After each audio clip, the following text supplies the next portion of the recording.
पर्यावरण अध्ययन के आयोजन हेतु संकेंद्रित उपागम का वर्णन कीजिए। संकेंद्रित उपागम। इस उपागम विधि में संपूर्ण पाठ्यक्रम को एक ही स्तर में समाप्त करने और अगले स्तरों में बार बार दोहराने के प्रयास किए जाते हैं, लेकिन उच्चतर स्तर में यह प्रक्रिया अधिक विस्तृत हो जाती है, जो मानव जीवन की दैनिक गतिविधियों पर आधारित होती है। उदाहरण के लिए, विद्यार्थियों को स्वतंत्रता संग्राम का ज्ञान प्राथमिक कक्षा से देना प्रारंभ किया जाता है, परंतु सबसे पहले उन्हें उन नेताओं का परिचय दिया जाएगा जिन्होंने उस संग्राम में महत्वपूर्ण भूमिका निभाई है। मिडिल स्तर पर उन्हें इस संग्राम से संबंधित घटनाओं तथा संस्थाओं का ज्ञान दिया जाएगा, लेकिन माध्यमिक स्तर तक आते आते वे संग्राम के बहुआयामी प्रयत्नों को समझने लगेंगे। इसका अर्थ हुआ कि जैसे जैसे विद्यार्थी की आयु बढ़ती है तो उसकी समझ भी बढ़ती है। विद्यार्थी अपने दैनिक जीवन में अपने आसपास के सामाजिक वातावरण को जानने और उसमें अपने आप को समायोजित करने के लिए आवश्यकता ज्ञान व कौशलों को प्रयोग में लाते हैं। इस प्रकार ज्ञान का स्तर विद्यार्थियों में निरंतर बढ़ता चला जाता है। नए यंत्रों और तरीकों का सृजन। इसमें जो बच्चा है उसकी वृद्धि और विकास हो रहा है।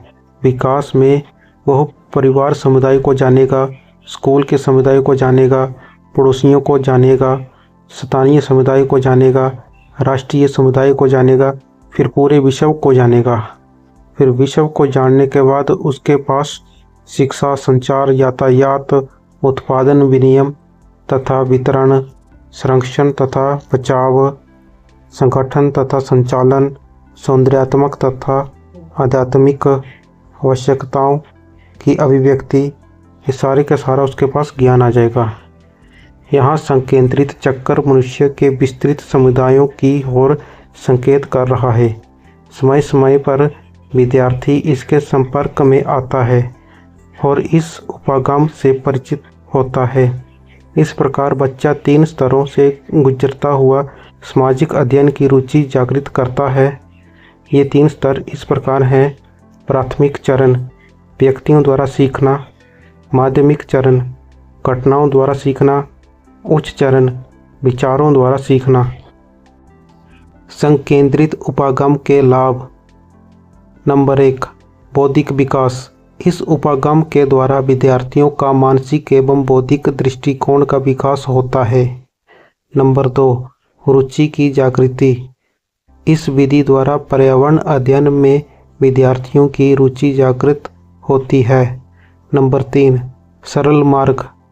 इस संकेंद्रित उपागम में सरल मार्ग को अपनाया जा सकता है। नंबर 4, विद्यार्थियों की रुचि में जागृति एवं मनोविज्ञान शक्ति को बढ़ावा। इसमें विद्यार्थियों के मानसिक स्तर पर विचार किया जाता है। इसमें अध्यापक द्वारा विद्यार्थियों की मानसिकता को समझकर उसे उसी ढंग से समझाने की कोशिश की जाती है। नंबर 5, दोहराई में सरलता। इस उपागम में दोहराई करने में सरलता प्रदान होती है, जिसके द्वारा इसे समझने एवं याद रखने में मदद मिलती है। संकेंद्रित उपागम के लाभ। नंबर 6, विशिष्टीकरण के लिए आधार।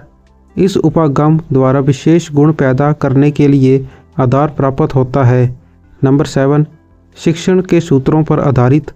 यह उपागम शिक्षक के सूत्रों पर आधारित होता है, अर्थात संपूर्ण से अंश, सरल से जटिल, ज्ञात से अज्ञात और आसान से कठिन की ओर बढ़ने से आशय है।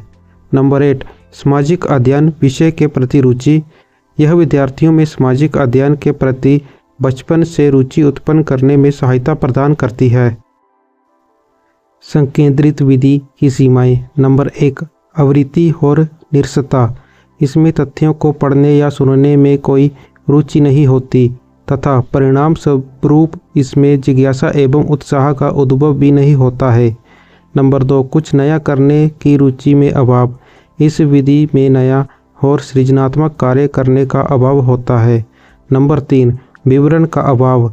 संकेंद्रित उपागम में विद्यार्थी को किसी भी स्तर पर सामाजिक अध्ययन का पूर्ण ज्ञान नहीं हो पाता है। नंबर 4, समय और स्थान की अनुभूति का कोई विकास नहीं। इस उपागम से विद्यार्थियों को समय तथा स्थान का वास्तविक बोध नहीं हो पाता। नंबर 5, योग्य अध्यापकों की कमी। इस उपागम का पालन करने के लिए इसमें योग्य अध्यापकों की आवश्यकता होती है, लेकिन सामान्य रूप से इसमें योग्य अध्यापक नहीं मिल पाते। नंबर 6, समझ का अभाव। इस संकेंद्रित उपागम में अध्यापक विवरणों में नहीं जा पाता है, अर्थात विद्यार्थी समझने की अपेक्षा और उलझन में पड़ जाते हैं। यही उलझन इस विषय को कठिन तथा जटिल बना देती है। नंबर 7, व्यापकता में कमी।